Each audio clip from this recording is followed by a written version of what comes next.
Hello everyone, it's amazing to be here. I'm really honoured to be taking part in B-Belt again. This is the fourth time I've taken part in this event, and second time I've been one of the plenary speakers. So I'm very grateful to the British Council for this opportunity, and I really hope that you find the session useful. As you can see in the title, I'm going to be focusing on the use of AI, but I'm going to be doing everything live. So fingers crossed it all behaves itself properly and works. I'll be looking at different ways of using AI tools for promoting all four skills of listening, speaking, reading and writing. I'm also going to add in some ideas around assessment as well. For those people that haven't seen me before, my name is Joe Dell, as you can see on the slide. I'm a former languages teacher.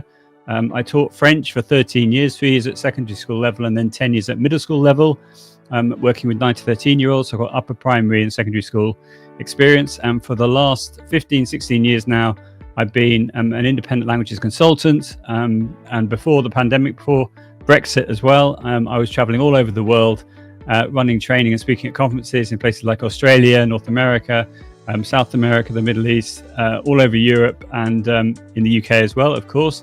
But more recently, I've been doing most of my work online. So it's really lovely to be with everyone virtually in today's session. So without further ado, I'm going to crack on.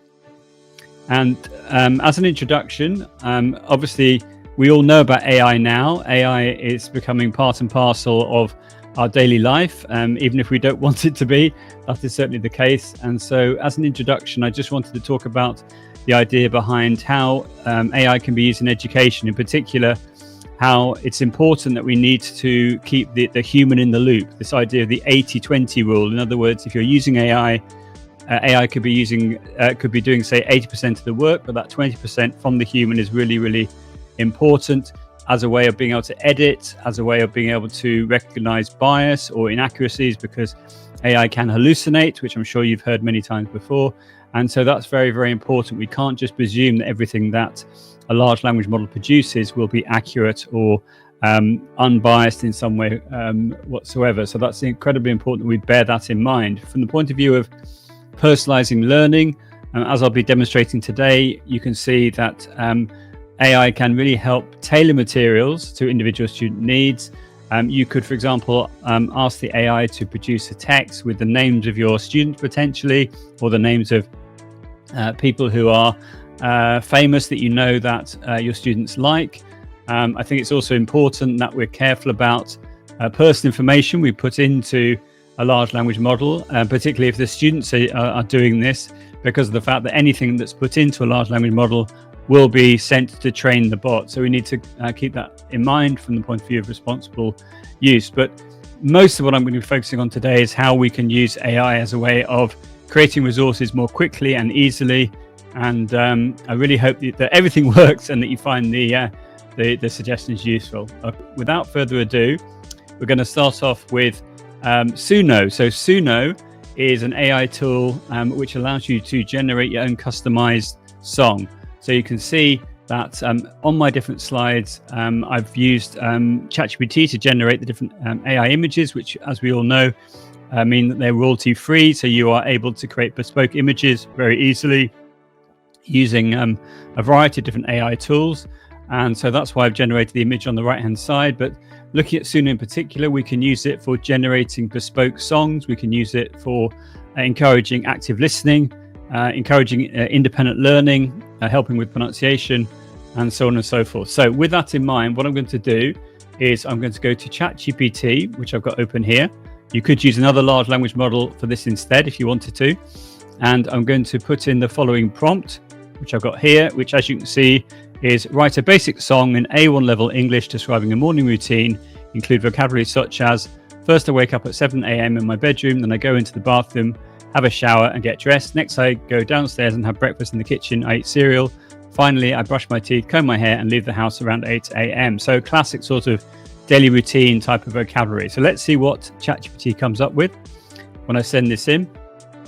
And so in no time at all, there we are. So it's producing what it's calling my morning song. Clearly, if you wanted to spend more time on this, you could edit it as you see fit. But let's just see what it produces the first time. This looks fine to me. But if there were certain words that you wanted to change or you wanted to edit, you could easily do that. But as we're doing this all live, then I think it's best that we just go with the first version. Okay, so we've got various verses, various choruses, and so let's wait for this to finish generating. That's great. And once we've got our lyrics, we can then copy these. So if I copy this right now, actually, I don't need that last line. There we are. So I'm going to copy this right now.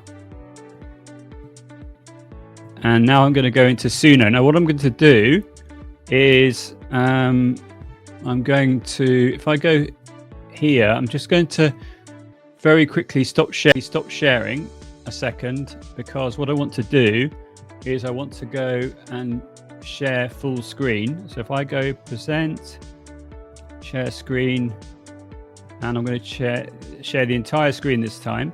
So like this. Oh, hang on, let me just do that again. Sorry, my apologies.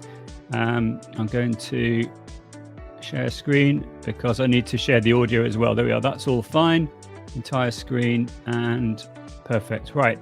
So now the reason I've done that is because with Suno, for some reason, Suno is not allowing me to. It's not allowing me to load in Chrome. Can I just check if everyone can see my screen? If you can see Suno right now.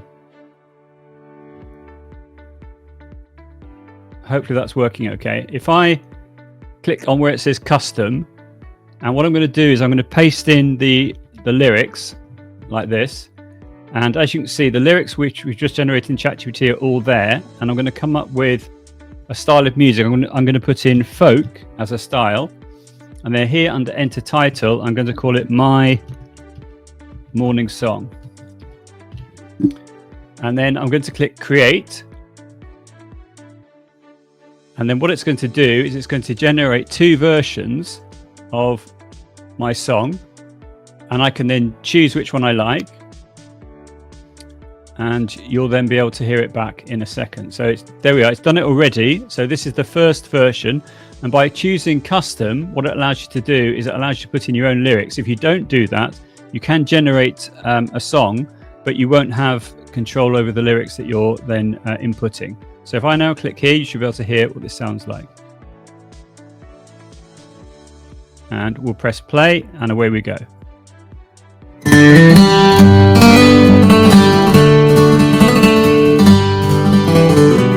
First I wake up at 7 a.m. In my bedroom I stretch again.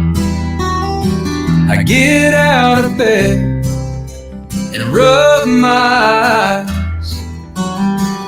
A brand new day. Hello, sunshine. Wake.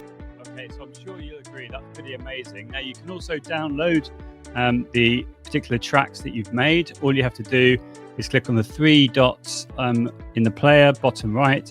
Go to where it says download, and you can download your song as an MP3 file. Now, it's important to say that if you use this tool, you have to be 18 plus. You can't get your students to use this tool unless they are over 18. But the songs that you produce, you certainly can use those with students. It's just that you can't get the students to create their own songs. So I'm going to now share again. There we are. So I can go back to the tab option. I just wanted to show you Suno. So I'm hoping that all worked fine, and that's given you a flavor of how you can use Suno in the classroom to generate your own customized songs. You can choose the vocabulary, the grammar that you're focusing on in the particular song, and then you get this really nice, authentic sounding voice, I think, with the music in the background. It's all royalty free. You're allowed to use this for educational purposes, and a great way of promoting independent learning.